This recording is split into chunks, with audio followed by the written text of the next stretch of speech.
Embarrassed? It is a has-to-happen, needed procedure. Age plays a part now. Hush and go now. Embarrassed? Don't be. Poked and prodded and well mashed. Squeezed and squashed. A flash and a squeal. Move over. Turn here. Stand there. Closer. Now over. Close. Hold still. Embarrassed? Does that hurt? You okay? Pushed and pulled in ways unknown before. Seen by more eyes than ever. This is me. That is mine. Embarrassed? Glad it's over. I wrote this on December the 11th, 2007. I had just had my first mammogram. I was 50. Yeah, that's beyond what they're recommending, but there were reasons, and I didn't argue about them.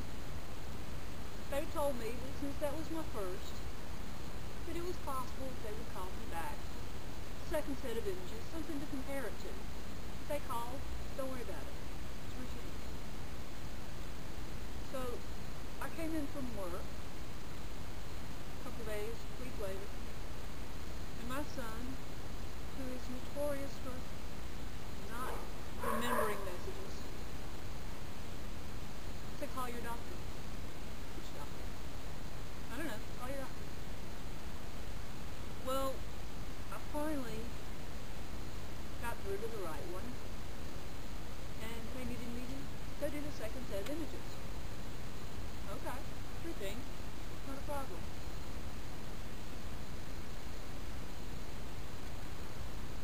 They said don't be scared, but I am. I watched image after image dance and wave across the screen. She kept going back, and she kept going back. I could tell the shape is now fixed upon my brain. I will see it in my nightmares. She laughed at my jokes, wisecracks made to cover up, to hide the nerves that were threatening to break. She kept going back.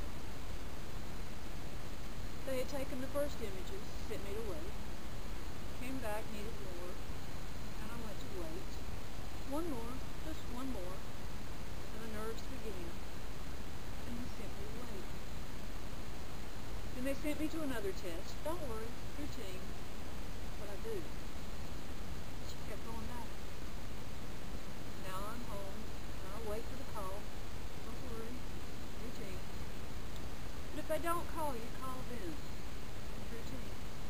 Don't worry, but I do. Mom was there. I told her they told me nothing. I lied. Routine.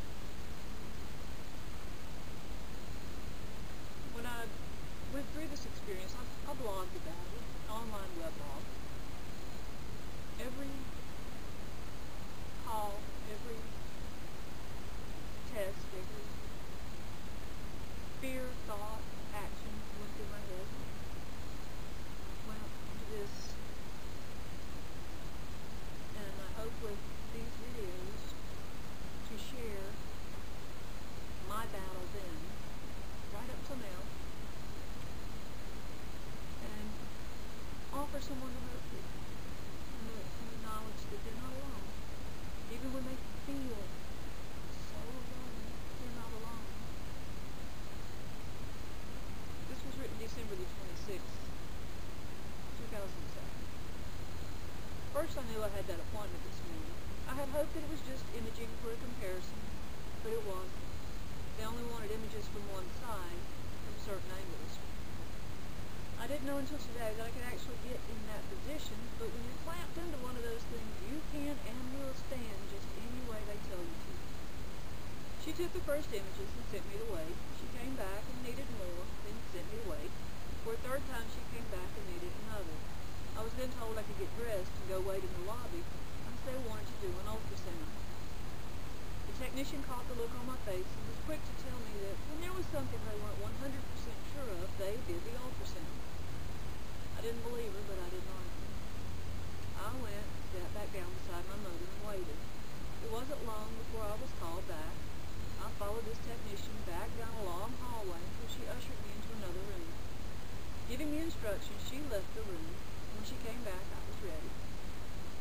She set to work, and it was obvious that she knew exactly what she was doing. I watched the images on the screen and wished that I knew what I was looking at.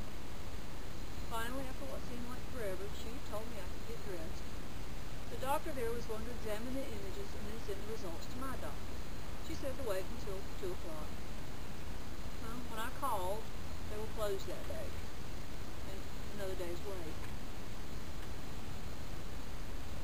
December the 28th, I wrote, the doctor's office called me back today, finally. It was almost 5 this afternoon when the phone rang. It was the person who makes all the appointments with specialists. She rattled off all the information that I needed as to who and where and when and what I needed to take with me, as I wrote everything down as quickly as I could and still be able to read it later.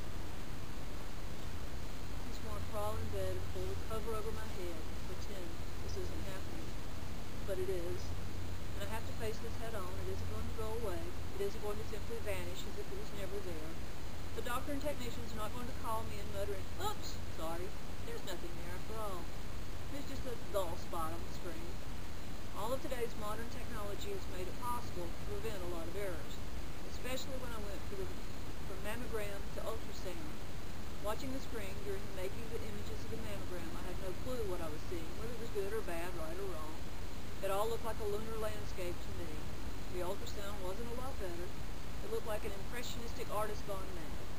It was a lunar landscape with water dancing about on the monitor, moving up and down, back and forth. Yeah, if I hadn't known how serious this was, I would have made seasick jokes.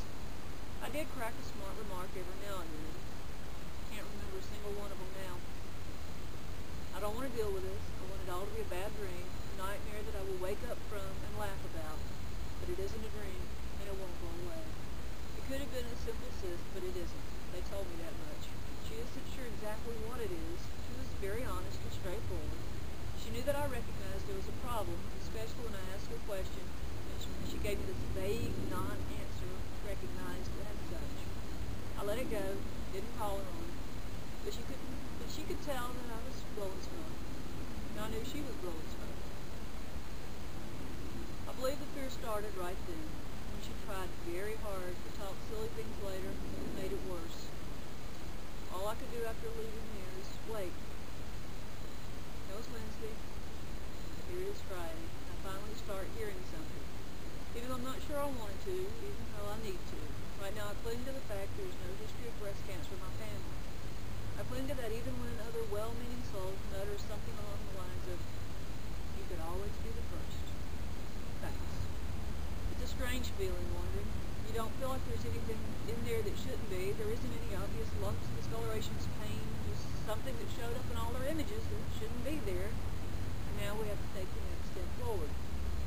As I wait, my mind goes off on all these little worrisome trips that it shouldn't, like wondering how I would look without hair, and if my western hats would stay on a bald head, or if I could just get some of those really colorful scarves and wrap them do-rag style with long dangly earrings and an eye patch. I wonder if it would make me seriously ill. How would I work? I know, my mind is racing way ahead of the doctor and the next steps to a consultation and a biopsy, which doesn't sound like any fun at all. As it is, I'll have to wait till January 10th for the consultation visit. Then I'll find out if the biopsy will be done. Am I scared? Of course. Does it mean my faith is weak? No. It means I'm human, with human frailties and weaknesses, and that fear is part of that. I will be spending a great deal of time talking with my Lord, asking for the strength to get through this. Whether I'm standing on one of the many hillsides behind the house or kneeling in private, there will be conversations, and all the while, no matter what, I will know that God the Father, awesome, amazing God, is in charge of everything. He is aware and has everything under control.